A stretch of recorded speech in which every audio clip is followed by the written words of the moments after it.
Pada suatu waktu di sebuah desa kecil di utara Inggris, saat itu sekitar pukul 11 malam pada tanggal 13 April di tahun 1939. Jane Roth yang baru berusia 9 tahun terbangun dari tidur pertamanya dan mengucek-ngucek matanya mencoba memahami bayangan malam yang muram. Ibunya Nyonya Roth melompat dari tempat tidur dan langsung menuju ke perapian. Saat itu, entah dari mana, dua orang pria muncul di dekat jendela dan berteriak padanya untuk bersiap-siap berpetualang. Menurut kesaksian Jane di pengadilan, sepertinya ibunya sudah menantikan kedatangan para pengunjung misterius ini. Dia rela pergi bersama mereka, tapi sebelum itu, dia berbisik kepada Jane.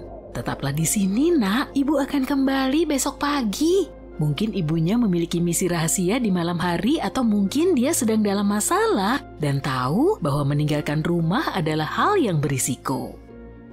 Bagaimanapun juga, Ibu Jane tidak pernah menepati janjinya. Dia tidak pernah kembali ke rumah. Sesuatu yang mengerikan terjadi. Nyonya Roth diserang dan meninggal dunia. Kejahatan itu tidak pernah terpecahkan.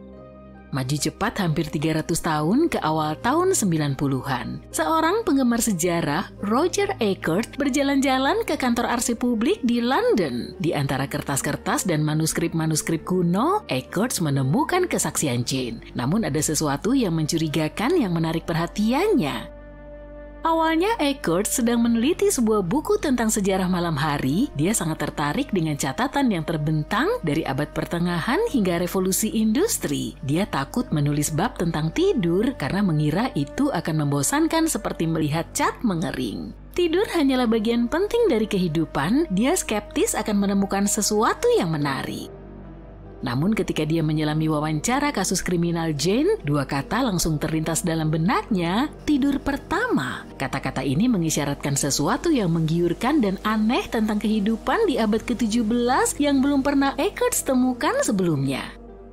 Nah, disinilah hal menariknya. Jika ada yang disebut tidur pertama, itu berarti ada tidur kedua juga kan? Seperti membagi malam menjadi dua bagian. Apakah ini merupakan suatu hal yang unik dalam keluarga itu atau ada hal lain?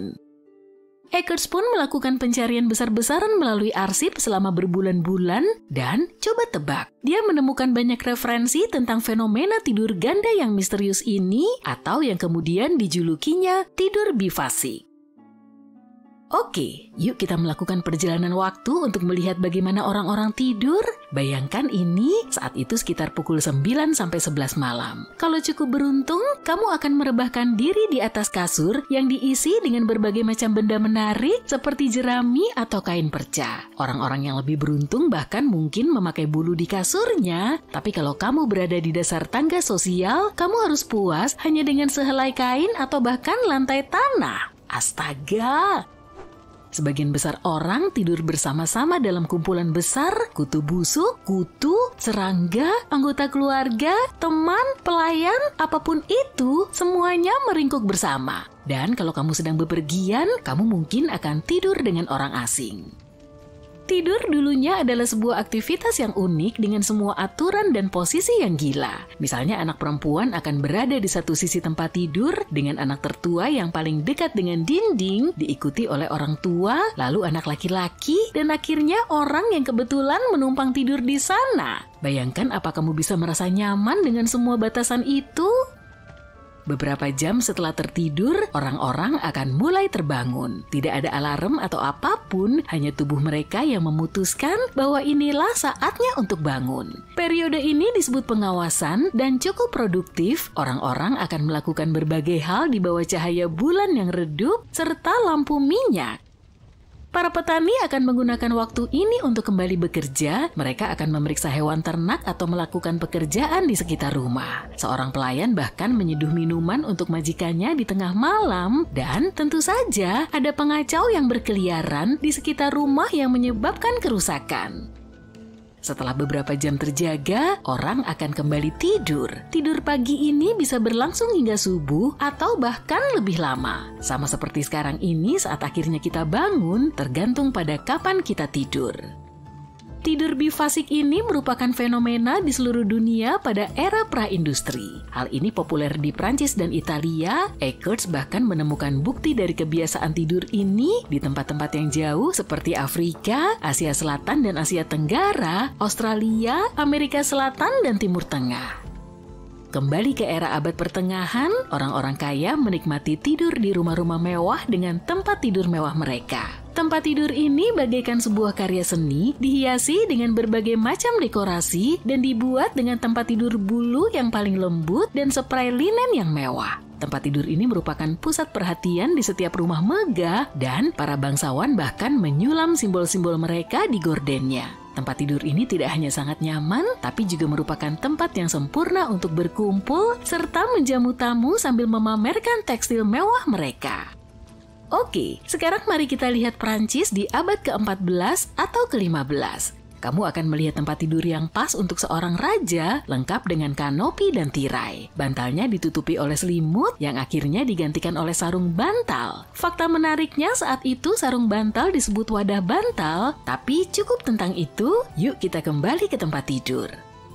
Pada masa itu tidak ada tempat tidur bertiang 4 di setiap sudutnya seperti yang kita lihat di film-film. Sebagai gantinya, mereka memiliki hiasan yang digantungkan pada bingkai yang digantung pada balok langit-langit. Kadang-kadang bahkan ada kepala tempat tidur yang tinggi dan kanopi mewah yang disebut tester atau selur.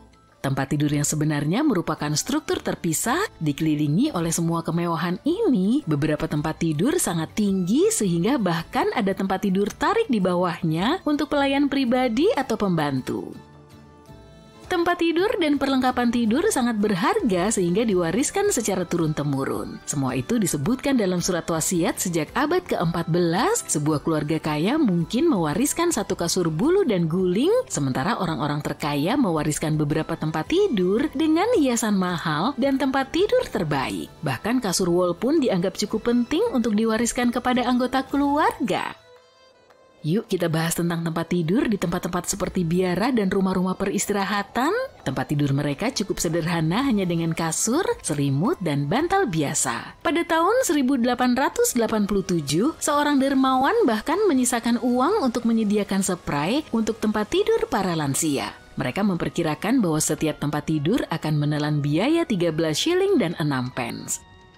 Para petani juga melihat beberapa perbaikan dalam pengaturan tidur mereka. Pada pertengahan abad ke-15, tempat tidur mereka ditinggikan dari lantai dan lebih nyaman, seperti adanya papan untuk tempat tidur, spray, dan bantal. Tentu saja mereka mungkin masih menggunakan selimut usang dan selimut kanvas, tapi ini adalah sebuah kemajuan.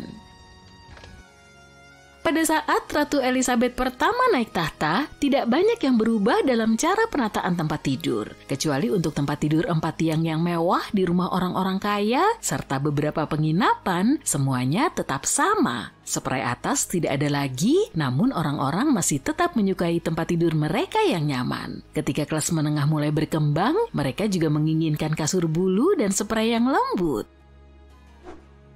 Bahkan sekitar tahun 1780-an, seorang pendeta bernama William Harrison mengeluhkan obsesi generasi muda terhadap bulu dan bantal. Pada zamannya, jika seorang pria mampu membeli kasur dan sekarung sekam untuk menyandarkan kepalanya setelah 7 tahun menikah, dia menganggap dirinya sebagai seorang bangsawan. Bantal hanya untuk wanita yang sakit dan para pelayan beruntung jika ada sarung bantal untuk menjaga agar jerami tidak menusuk kulit mereka.